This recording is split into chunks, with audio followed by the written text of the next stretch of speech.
Hey, how's it going, everyone? My name is Derek Afasi. I'm the owner of Afasi Financial Group and RetireSharp.com. Today's topic, I want to discuss with you what is a 401k annuity and go over the different pros and cons regarding an annuity strategy that you could leverage through a 401k, a rollover into an IRA annuity, and then also in more recent years, a lot of 401k providers and a lot of 401k plans, in order to solve that problem of individuals outliving their retirement dollars, they're offering these types of annuity provisions that allow individuals to essentially surrender their cash value within their 401k account, utilize that insurance company that might be housing the 401k account to produce a either single life payment annuity on a single life only individual, or a joint life payout, kind of like how a pension plan works. So I'm going to go over the pros and cons off of where an annuity might be beneficial for a situation, where a 401k is going to be more beneficial, and then if you're offered this annuity provision within your 401k, whether or not that makes sense to go and trigger that specific option. So first off, what is a 401k, and then what is an annuity, and then how do annuities work in conjunction with 401k accounts? And then how can you leverage 401k accounts to do rollovers into specifically designed IRA annuity contracts that might give you a better position or might give you a better solution to what you're trying to accomplish throughout retirement. Now, a 401k is an employer-sponsored retirement plan, and I want you to think of that like in the terms of a bucket. So what's happening is an individual is working for a private institution. If they were working for a state or nonprofit organization, they might be offered something known as a 403b. If they were working for the federal government, they might be offered a thrift savings plan, or municipality might be offered a 457 plan. It's all going to be relative, and a lot of those types of qualified employer-sponsored retirement plans have this type of annuity provision built within those plans when the individual is nearing their retirement years or right before they're going to retire. So with the 401k plan, an individual is working for a company. Let's say that this person's making $100,000 in a given year. That's their salary that they're getting paid each and every year, broken down into weekly, monthly, whatever the case might be. What happens is when this person starts working for the company, they're going to be given their health insurance, their life insurance, different ancillary products, and then also an opportunity to place dollars aside for their retirement, known as a 401k plan. So depending upon how much they make, they could go and take a portion of their salary, have that come out on a paycheck basis or a monthly basis, or even at the end of the year, and take X amount of dollars from their salary that they feel is necessary for savings and invest that into their 401k bucket. So this bucket is going to grow by a combination of two different factors. The first thing are the contributions that you place into this bucket. And the second thing is the rate of return that's going to also further grow within this bucket. So if somebody does not contribute at all to their 401k plan, well, then they're not going to have anything in their 401k plan. If, let's say, they're going and they're contributing, 5% of their salary, and this person's making $100,000, well, that says $5,000 is going to be a contribution for that year into the bucket. If they keep doing that, and let's say that they tied their 401k funds to a fixed account, well, we know that as long as they're putting those dollars aside, it's going to grow by whatever they're contributing into that type of plan. So a 401k bucket has both those contributions, and then they also have something known as a rate of return that could grow that bucket or decrease that bucket at the end of the day, at the end of the year. This rate of return is based upon the different funding options or the different investments that are available to individuals contributing to their 401k account. So on average, it's going to be anywhere between 5 to 25 different options to choose. Majority of them are tied to mutual fund related accounts. So they might have like an aggressive portfolio that's tied to the stock market, a combination of stocks and bonds with different mutual funds, maybe a moderate portfolio, maybe you might have something known as target date funds, different things that an individual could go and allocate percentages of their dollars or percentages of their accounts to say, okay, we're going to throw 25% into a Fidelity Contra fund, we're going to throw another 25% into a PIMCO total bond fund. We're going to throw another 25% into an aggressive portfolio, whatever that is, and then another 25% maybe into a type of fixed account. So this is their diversification that they're hoping that as long as the markets are doing well, or this allocation is going to be performing positively, well, then it's going to return back a positive rate of return on top of the contributions that are going there. So a case in point would be from like the 1980s through 2000. We saw the largest growth into the stock market. There's over a 1,000% growth into the market. So individuals that were investing their dollars in their 401k accounts and they were investing those aggressively were able to at least capture a lot of those positive impacts that the stock market provided. So they were getting, they were obviously their accounts were growing by the contributions, and that rate of return was positive. So they had the power of compound interest working in a positive direction. Well, unfortunately, when you had the little hiccups in the market, the different bubbles bursting, the tech bubble bursting in 01. You had obviously the Great Recession over in 2008. This made investing very realistic, that not everything's guaranteed to go up, and individuals really have to segment a specific plan to prevent any sort of downward market disasters. What I mean by that is you had individuals that had $1 million in their 401k account walking into 08, and they walked out of 08 with 700,000. You had individuals that walked into 08 with 400 grand, walked out of 08 with $200,000.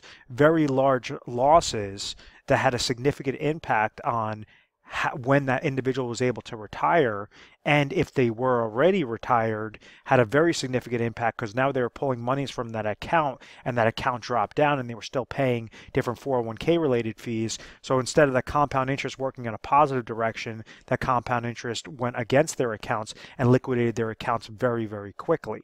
That's obviously a problem. So when you have annuity contracts, what exactly is an annuity contract, or what's a type of annuity account? An annuity is the opposite of life insurance, where life insurance protects an individual from dying too soon, protects the beneficiaries and the family of that individual dying too soon, paying out a lump sum to those beneficiaries. An annuity protects an individual from living too long. So they have subsequent payments that are getting paid out for however long that individual lives. Why is that important? It's important because, let's say if you had a bucket of money, if somebody had $100,000 in cash, and they decide, okay, I want to retire, I'm currently age 60, and I need to pull out $10,000 of income every single year to the day that I pass away. Well, if they pull out $10,000 and it was in a cash bucket, well, we understand that this person would outlive their money by age 70. They would have no more money left because they would have siphoned through this bucket $10,000, and therefore after that 10th year, there's nothing there left to pull from. So an annuity contract could be, you're basically leveraging an insurance company, you're leveraging their actuarial data, their mortality tables, to say, okay, I have $100,000, let me purchase an annuity contract, and this is just a hypothetical example, but let's say we have that same 60-year-old, and let's call him male, age 60, and they say I have $100,000, they go to an insurance company, and the insurance company might say, okay, we're going to pay you $10,000 to the day that you pass away. So what this says is if this person lives past that 10-year mark, for this really easy math, well, then every year that they live past that age 70, they're now dipping into the insurance company's pockets of pure profit of $10,000, $10,000, $10,000, because they would have surrendered $100,000 to the insurance company, and the insurance company would have given them a contractual agreement, a contractual guarantee that says, yes, we'll pay you $10,000 every single year until the day you die. So if this person passes away at age 90, he would have given a lump sum of $100,000 and received $300,000 back from the insurance company. That was obviously a good move for the individual.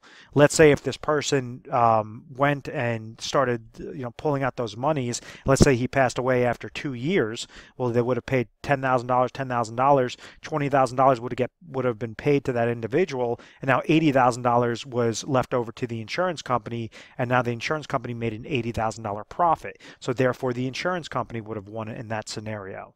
If you understand that concept, those are the very basic components of how an annuity works. So individuals have been frustrated because essentially their entire retirement livelihood is all based in their own hands. You know, they were 401k related accounts first came out in 1978 after there was a rule passed, branch of the government known as ERISA that was created in 1974. And what it did was it took the risk from the employer creating a set defined benefit retirement plan known as a pension plan for individuals that say you're going to work for a company for 20, 30 years. After you're done working for the sufficed X amount of years of service, when you retire, you're going to be receiving payments every single month to the day that you pass away or you and your spouse pass away. So that's something known as a pension plan. It's something known as a defined benefit plan because employers would define exactly what that benefit is. Pension plans are still around. It's very rare today, but they are still in existence. So when ERISA was created and you had the implementation of 401k accounts, what it did was it allowed individuals to control their own retirement. It took the risk off of the employer's books, threw it on the employee and said, hey, listen, we have a type of retirement bucket that you could invest your dollars into. You could take portions of your salary, invest that into a type of retirement bucket, and then try to get a high rate of return with your contributions and the rate of return, grow this bucket, and then when it hits retirement age, it's all on you. You have to figure out how to invest this even in your retirement years, make sure that you're triggering income and making sure that you're not running your well dry. So that's obviously a problem. So a couple of years back, you had a lot of 401k providers that they started implementing annuity provisions in their 401k plans, and they're saying, okay, well, you have lump sum in this 401k. What we can do is we could allow you to roll those monies out over into an IRA, which is just essentially kicking the can down the road. If you were just in a 401k that was mainly tied to, mutual funds, and you went and you rolled your money over into an IRA that was just tied to mutual funds, well, you still have that reverse dollar cost averaging risk of paying different mutual fund related fees, falling victim to downward market loss potential, falling victim to outliving your income, pulling out income and outliving your monies. So this implementation of annuities is saying you could go and surrender the lump sum dollar amounts in your 401k account and utilize an annuity contract that's being offered by your plan provider to give you lifetime income. So it's kind of like taking that concept of a pension, but utilizing the annuity provision within that 401k. So it's not truly a pension plan because it wasn't set up through the employer, but they allow that individual to have that payment stream that an annuity allows. Now that's important is because let's say if somebody has $500,000 in their 401k account and they're offered this annuity provision, maybe that company will provide them $30,000 of income to the day that that person passes away. So it kind of acts like a type of personal pension plan. They surrendered that $500,000. They're receiving $30,000 every single year to the day that they pass away. Which sounds fine. Obviously, they're not going to outlive their retirement monies by utilizing that. The downside to it is what happens if they only live for a couple of years. Let's say they pass away after 2 years. Well, now that person's beneficiaries, they've accumulated those monies. They've taken on all the risk. They've tried all the different strategies to increase that rate of return. And right when it came time for retirement, they took that full $500,000, they surrendered it over to the insurance company, and that insurance company is now providing them $30,000. Let's say, God forbid, they live for those 2 years. They got $30,000 the first year, $30,000 the second year, and then they passed away.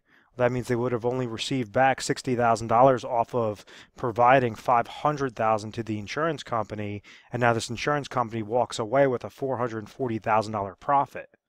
So that's obviously the bad thing, and this is a lot of bad press about annuities, and this is what I think is justified because those are types of traditional annuities. They're known as immediate annuities or deferred income annuities, where you are annuitizing your money, meaning you're surrendering control to the insurance company. A really quick solution to this type of avenue, if you're offered an annuity through your 401k plan, please understand that that is only one offer. If you're in a typical state, you have over 1,200 contracts available, over 1,200 different annuity offers that you can utilize by leveraging an IRA annuity. So let's say in that example, if you went and you took the annuity offer through your 401k provider, they might provide you $30,000 of lifetime income. Or you could go through the top 3 offers in your particular state. Maybe option 1, or company A might give you for that same 500,000. If you went a 401k rollover into an IRA annuity, they might provide you 45,000. Maybe company B is going to provide you 42,000. Maybe company C is going to provide you $47,000. Something that is much larger of a benefit makes much more mathematical sense than being pigeonholed into the crappy annuity contract that is just through that one offer. So, please understand, this is usually the case is whenever individuals are looking to go and trigger their annuity options through their 401k, majority of times it's a really crappy offer, but individuals do not know that they were eligible to go and take the 401k, roll that over into specifically designed IRA annuity, and make sure that they are getting the best bang for their buck, if that is one of their major goals. What we like to try to always educate individuals on is give them the most flexibility, give them the most options available, the most options possible. And we break it down into 3 different segments. And I talk about this on a lot of my videos. I said there's 3 things that every individual needs to figure out before they're retired, or if they're currently retired, how to stay retired forever. So let's say if this person went and they were working for a company at 30 years of age, and let's say they were working there for the next 35 years, they're age 65 currently. Let's say that they have $500,000 that's currently sitting in their 401k account, just like that other example. And now they say, okay, I want to retire. I want to trigger, I want to utilize Medicare. I want to trigger my Social Security income. And I want to leverage a portion of my $500,000. I don't know if it makes sense to trigger my annuity within my 401k account and surrender all those monies. Should I just go and roll that money over into an IRA annuity, 100%? Or should I go and try to splice these dollars into specifically designed IRA contracts to make sure it's sufficing to the decimal point what my goal is? Obviously, we recommend the latter. We want to make sure that you're having the most amount of control. Annuities are good for the correct situation, and they're complete shit for the wrong situation. What I mean by that is the first thing that you have to make sure is covered for pure retirement confidence are your income sources. If this individual is age 65, and let's say they have expenses, we want to figure out what their expenses are and what their income sources are. So at age 65, maybe they have expenses of $50,000 that they have to make sure is coming to them. They have to make sure at least $50,000 is coming to them of income every single year to the day they pass away. Well, maybe Social Security income is going to be $30,000 that they could trigger at age 65. Well, then that tells us is that from that first day, right when they want to retire, they have a $20,000 gap there. Out of this $500,000, they could go place the smallest amount of dollars out of that 500, place that into a specifically designed IRA annuity contract that will produce them $20,000. So maybe out of this 500,000, it's going to cost them 300 grand. So now what did they do? They didn't have to surrender the full 500,000, leave that into the insurance company's hands and lose full control. There's different types of annuity contracts out there. The ones that we recommend are ones with income rider, so it allows you to have control of your dollars at all times, be able to allow you to leave your cash value, leave your account value to your beneficiaries if you pass away too soon, but still leverage the insurance company to provide you that $20,000 of income. And that $20,000 of income is going to go to you for the rest of your life, regardless if you ran that well dry.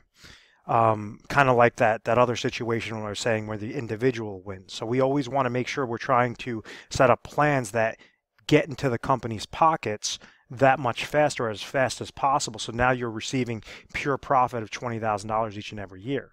So what this tells us is now we have $200,000 left over in that 401k that we didn't need to use. Income sources are covered. They have the lifetime income from obviously the Social Security income that's coming to them, and then they have the other $20,000 of the annuity income that's coming to them. Step number 2 is emergency funds. I apologize for my sloppy handwriting. I know I get a lot of comments on how sloppy my handwriting is. Guys, I get it. The overall concept of these videos is to obviously educate you guys. It's not to, draw a perfect picture on the screen. So please just bear with me on that. But the emergency funds is obviously step number 2. So rule of thumb is you want to have in between 6 to 12 months of money in liquid cash that you could pull from in case of an oh my gosh moment, in case of a medical ailment, in case of a tree coming and falling through your car or on your roof or whatever that case may be, whatever sort of emergency. So if we understand this person needs $50,000 in a given year or of expenses in a year, so maybe we leave $50,000 out of this $200,000 into an IRA money market account. That's just really liquid cash, purely liquid cash. You're not trying to get good growth. You're not trying to have losses. It's just essentially like a cash bucket that's sitting there. So this is obviously the annuity IRA is IRA number 1. This emergency fund IRA is IRA number 2. And then you have the very last stage is inflationary protection.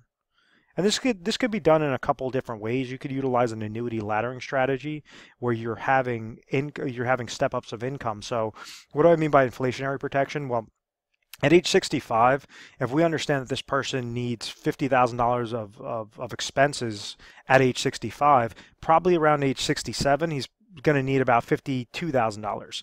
Maybe at age 69, he's going to need $53,000 of income to come to him because some of his expenses are going to be inflationary expenses. Some are going to be fixed expenses. So like the gallon of gas, the gallon of milk, different things. Prices are obviously going to be increasing. So to try to combat that inflationary risk or that purchasing power risk, we want to have these small step-ups of this person's income. So they could utilize that by triggering different deferred, they're known as hybrid annuities, and we just defer them out, 3 years, 2 years, 5 years, 7 years, and all these small increments to make sure that they are sufficing exactly what that inflationary need is each and every year. Or they can now use these other monies, this remaining $150,000, and go into a managed money type portfolio, something that maybe they could utilize passive investment strategies through like Vanguard funds, or they could go and leverage, different fiduciaries and fee-based planners to make sure that they are growing those dollars the best possible way in a combination of stocks, bonds, commodities, real estate, whatever that case may be. So this third avenue is really flexible on how to combat that inflationary protection. But what did we do in a perfect scenario? Let's say that we just put that into a regular IRA, a regular IRA with different sorts of investments and allocate those properly. Well, now we have 3 different IRA contracts. You're utilizing your annuity portion the correct way. You're not throwing too much money into the annuity. You have your portion set up into the money market IRA, and now you're able to invest those dollars and have that additional monies to grow and not really have to touch unless, obviously, that inflation is increasing and increasing. So this is how you put together an overall plan. You take a very simple solution of saying, I'm nearing retirement, or I'm currently retired. How do I make sure I'm choosing the best option or the best opportunity to leverage specific types of insurance related accounts like annuities, or maybe an annuity might not be necessary at all, and just making sure that you have your safety net set up properly, and making sure that you have that pure retirement confidence that is going to eliminate that reverse dollar cost averaging effect of paying fees, paying advisor fees, falling susceptible to downward market losses, essentially running your well dry, running out of money when you need it most in retirement, in your 70s and your 80s. And that's unfortunately what a lot of baby boomers are now starting to experience, is they're not having plans, and they're essentially shooting from the hip and saying, oh, well, I grew my 401k account, for all these years, so therefore I could, figure out how to set up preservation and distribution planning. And it's an entirely different ballgame. Accumulation and versus preservation and distribution is entirely different. So what we try to do is look at the 30,000-foot view off of what your current situation is, see where you are, see what your goals are. Can you accomplish them successfully by just sticking with your strategy currently, or are there slight tweaks that you have to make sure that you're segmenting them into specific lanes into an overall perfect puzzle piece? So if you found value in this video, feel free to give our 1-800 number a call. It's 1-800-566-1002. We're available 24 hours a day, 7 days a week, and you essentially, when you call over to our assistants. You tell them that you saw a video online about a 401k annuity and you had some questions regarding your specific situation. And they're going to patch you over to a specialist. A really easy and efficient way to actually set up an appointment to make sure we're giving you the best possible specialist for that area is to go through our website. And our website is retiresharp.com or fosseyfinancial.com. They bring you both to the same exact spot.